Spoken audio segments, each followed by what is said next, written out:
हे केशव, तुम कहते हो कि हर प्राणी अपनी अपनी प्रवृत्ति के अनुसार अलग अलग कामना करता है, परंतु मेरे विचार में प्राणी में चाहे कोई भी गुण प्रधान हो, उसकी कैसी भी प्रवृत्ति हो, फिर भी हर प्राणी एक ही तरह की कामना करता है। अर्थात हर प्राणी केवल सुख की कामना करता है, दुख की कामना कोई नहीं करता। वो कभी दुखी नहीं होना चाहता, इसीलिए सदा सुख के लिए प्रयत्न करता रहता है, चाहे वह मनुष्य राजा हो या रंक हो, स्त्री हो या पुरुष हो। तुम ठीक कहते हो अर्जुन कि सब सुख की कामना करते हैं, परंतु सुख की परिभाषा हर एक व्यक्ति की प्रवृत्ति और रुचि के अनुसार बदल जाती है। एक साधु पुरुष को दूसरे को सुख देकर सुख मिलता है, दूसरे की सहायता करके वो खुश होता है, और एक नीच प्रवृत्ति वाला मनुष्य किसी को दुख देकर सुखी होता है।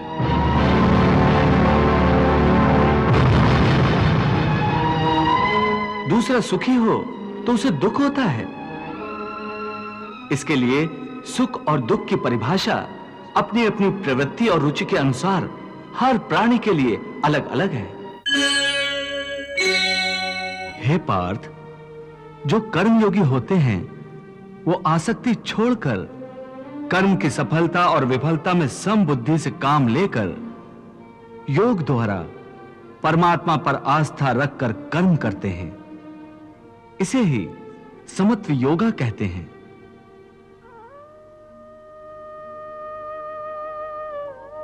हे पार्थ, ईश्वर को समर्पण करने की भावना से किया हुआ कर्म फल प्राप्ति की कामना से किए हुए कर्म से कई गुना अधिक श्रेष्ठ है। ज्ञानी पुरुष कर्म फल की आशा किए बिना समबुद्धि योग द्वारा कर्म करते हैं और पाप पुण्य आदि भावनाओं से मुक्ति पाते हैं। पार्थ, तुम भी ऐसी भावनाओं से मुक्त हो जाओगे जब तुम समबुद्धि कर्म का आचरण करोगे। योगस्था कुरु कर्माणि संगम त्यक्त्वा धनंजय सिद्धि असिद्ध्यो समो भूत्वा समत्वम योग उच्यते। पार्थ, एक बात ध्यान में रखो, फल की वासना से फल पर ही दृष्टि रखकर कर्म करने वाला सकाम मनुष्य उत्तम कर्म करने पर भी कर्मयोगी नहीं हो सकता। ऐसे मनुष्य को ख्याति आदि लाभ प्राप्त हो सकते हैं, किंतु उसे परमात्मा और शांति प्राप्त नहीं हो सकती। हे केशव, मनुष्य को पाप पुण्य दोनों बंधनकारक हैं, दोनों से भला बुरा प्रारब्ध बनता है। प्रायश्चित द्वारा पाप से मनुष्य मुक्त हो सकता है, परंतु पुण्य से वो मुक्त कैसे होगा?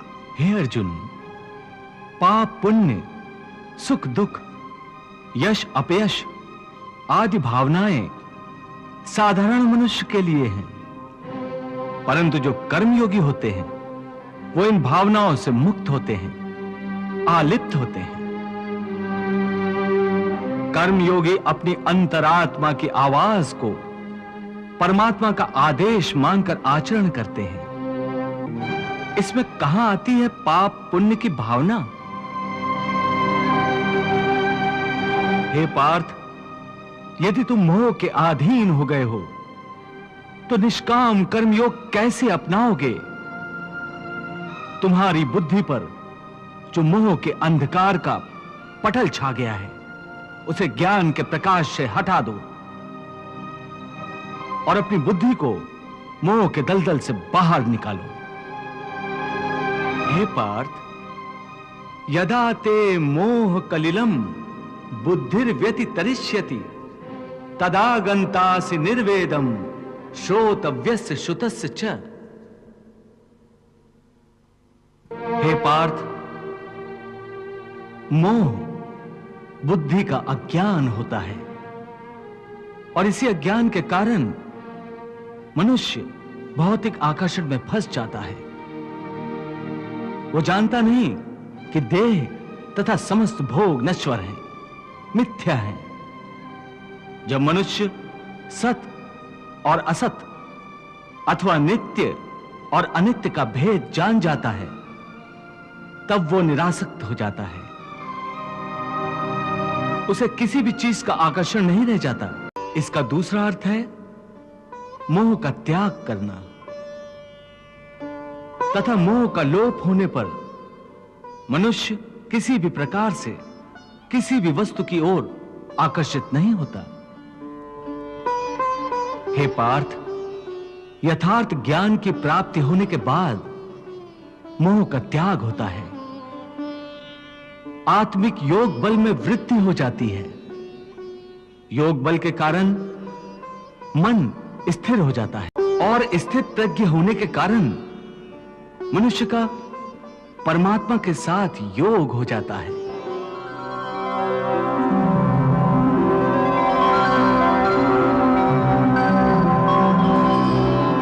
पार्थ, तुम भी आत्मिक योग बल द्वारा अपनी अंतरात्मा में झांककर परमात्मा को देखने का प्रयास करो।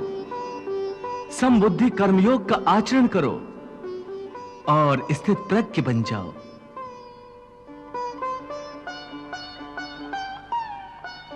हे मधुसूदन, यह स्थित प्रज्ञ क्या होता है, इसे समझाओ।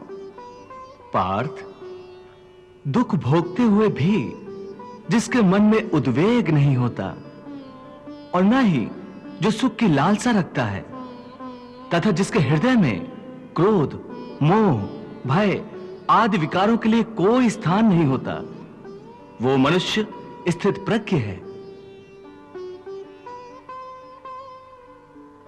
दुखेषु अनुद्विग्न मनाः सुखेषु विगत स्पृहा वीत राग भय क्रोधा स्थित धीः मुनिरुच्यते। हे पार्थ, स्थित प्रज्ञ महापुरुष सुख दुख प्रत्येक अवस्था में आत्मिक शांति प्राप्त कर लेता है। परम आनंद में लीन होने से ऐसे मनुष्य को दुख और सुख कभी विचलित नहीं करते। ऐसे स्थित प्रज्ञ मनुष्य का मन उस दिए की भांति होता है जिसकी लौ स्थिर होती है, कभी डोलती नहीं। हे कृष्ण, तुम कहते हो कि स्थित प्रज्ञ बनने के लिए मन के दिए की ज्योत को स्थिर रखो, अर्थात मन को इधर उधर डोलने न दो। इसका अर्थ यह हुआ कि कर्म करते समय मन की जगह बुद्धि की बात मानो, मन को बुद्धि के अधीन रखो, यही ना? नहीं अर्जुन, केवल बुद्धि पर भरोसा करने में भी खतरा है, इसलिए कि विनाश काल आने पर तो मनुष्य की बुद्धि भी भ्रष्ट हो जाती है। अर्थात जब विपरीत समय आता है तो मनुष्य की अपनी बुद्धि ही उसे गलत रास्ते पर ले जाती है। हे मधुसूदन, मनुष्य न तो अपने मन की इच्छा अनुसार कर्म करे, न ही बुद्धि की सलाह माने, तो फिर मनुष्य बेचारा करे तो क्या करे? ऐसी स्थिति में अपनी प्रवृत्ति के विरुद्ध कोई कैसे जीवन व्यतीत करेगा? हे मधुसूदन, मुक्ति और मोक्ष का रास्ता अपनाने के लिए कोई मनुष्य अपनी प्रवृत्ति को कैसे बदल सकता है? इसका कोई तरीका मुझे बताओ। प्रवृत्ति को बदलने से पहले यह जान लेना आवश्यक है कि प्रवृत्ति कैसे बनती है। हे अर्जुन, मनुष्य जन्म से ही अपने साथ सत्व, रज और तम तीन गुणों को लेकर पैदा होता है।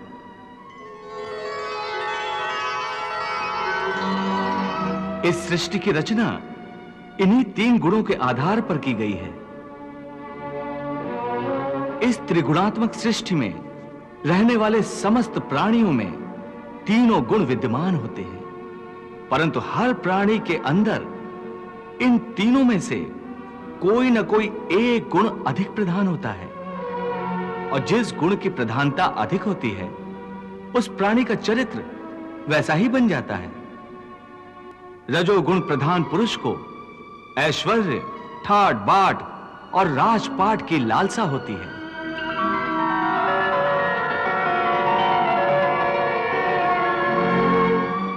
तमोगुण वाला आलसी और प्रमादी होता है।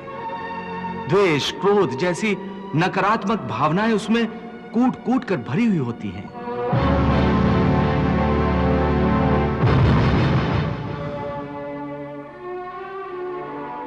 और सत्व गुण वाला? सत्व गुण ही उत्तम गुण है। सात्विक मनुष्य सीधा और सच्चा होता है। वैसे तो हर मनुष्य के स्वभाव में ये तीनों गुण कुछ न कुछ मात्रा में होते हैं, परंतु जिस मनुष्य में जो गुण प्रधान होता है वो वैसा ही हो जाता है।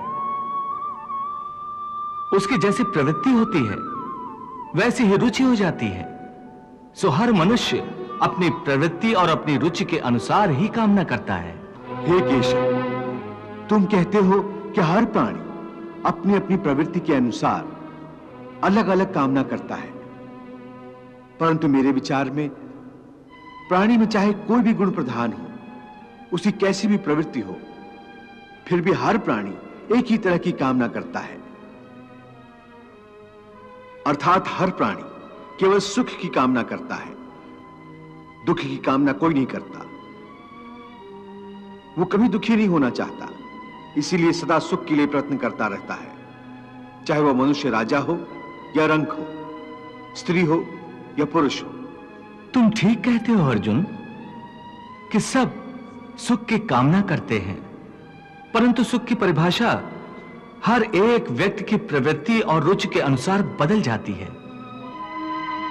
एक साधु पुरुष को दूसरे को सुख देकर सुख मिलता है, दूसरे की सहायता करके वो खुश होता है।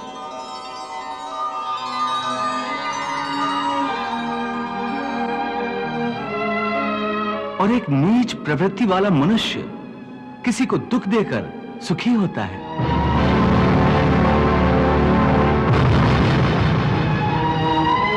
दूसरा सुखी हो तो उसे दुख होता है। इसके लिए सुख और दुख की परिभाषा अपनी अपनी प्रवृत्ति और रुचि के अनुसार हर प्राणी के लिए अलग अलग है। वैसे भी क्या किसी को स्थायी सुख प्राप्त होता है? नहीं होता। ना सुख स्थायी है, ना दुख स्थायी है। परंतु हे केशव, क्या सुख स्थायी नहीं हो सकता? सुख स्थायी कैसे हो सकता है पार्थ? ये संसार तो परिवर्तनशील है। यहां हर क्षण परिवर्तन होता रहता है पार्थ। परिवर्तन तो प्रकृति का नियम है। यहां कोई भी वस्तु स्थायी नहीं होती।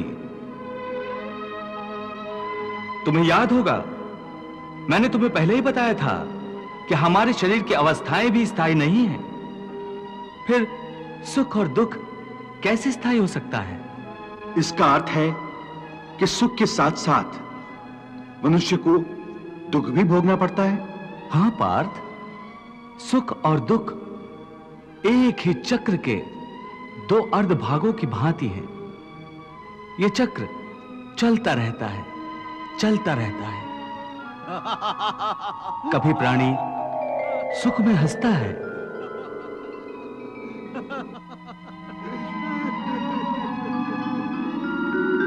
वही प्राणी दुख में रोता और बिलखता है। परंतु काल चक्र कभी नहीं रुकता। सुख दुख का यह चक्र चलता ही रहता है। और मनुष्य के जीवन में सुख और दुख लगातार आते जाते रहते हैं। न चक्र ठहरता है, न ही सुख या दुख मनुष्य के जीवन में ठहर पाते हैं। यदि सुख आया तो वह सदा नहीं रहेगा, और यदि दुख आया तो वो भी सदा नहीं रह पाएगा।